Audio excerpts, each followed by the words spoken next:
அந்த வீடியோல அவர் sorry கேட்டிருக்கணுமா sir? இத்தனை குடும்பங்கள் இழப்பு சந்திச்சிருக்கீங்க. மன்னிப்பு காலில் விழுந்து மன்னிப்பு கேட்கணும். வெறுமனே சாரி சொன்ன போதாது. ஒவ்வொரு குடும்பத்து காலிலும் அந்த இழப்பை ஈடுகட்ட முடியாது. 1 கோடி கொடுத்தாலும் சரி, காலில் விழுந்து மன்னிப்பு கேட்டாலும் சரி, அந்த இழப்பை ஈடுகட்டவே முடியாது.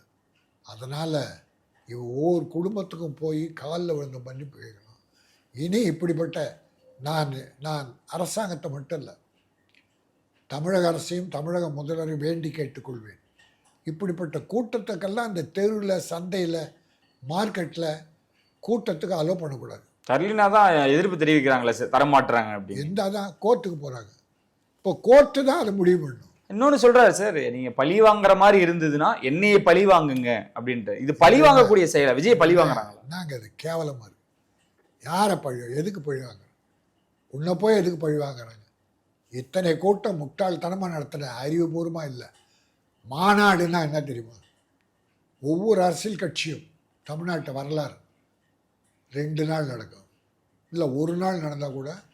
காலையில் தொடங்கி இலக்கிய மாநாடு, கொள்கை விளக்க மாநாடு, ஒவ்வொரு தலைவர்கள் பேசுகிறது.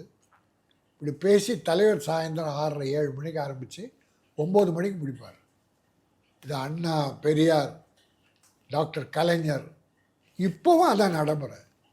திருமாவளவன், சீமான், யாராக இருந்தாலும் சரி, கம்யூனிஸ்டுகள், வைகோ, எல்லாருமே காலை தொடங்கி ஒவ்வொரு கட்டமாக கவிதை அரங்கம்,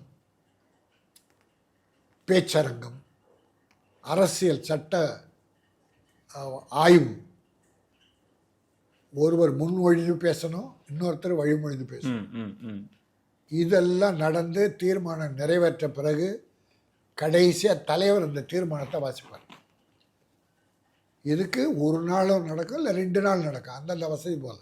திமுக மாநாடுனா 2 நாள் நடக்கும், அதிமுக மாநாடு 2 நாள் நடக்கும். 10 நிமிஷம் 15 நிமிஷம், எத்தனை கோடி செலவு. இந்த மக்கள் எங்கிறதெல்லாம் வந்தாங்க. அதான் அவரே நினச்சிட்டார், இவன் என் பேச்சை கேட்க யாரும் வரல, எனக்கு கொள்கை இல்லை, என்னை பார்க்க வந்த கூட்டம், அதனால் 10 நிமிஷம் நான் பேசினா போதும் அப்படின்னு ரூமுக்குள்ளே போய் ஏசி காரில் உள்ளே உட்காந்து திடீர்னு தோன்றுவது மறைவது, தோன்றுவது மறைவது, ஒரு சினிமாவே ஆக்கிட்டார்.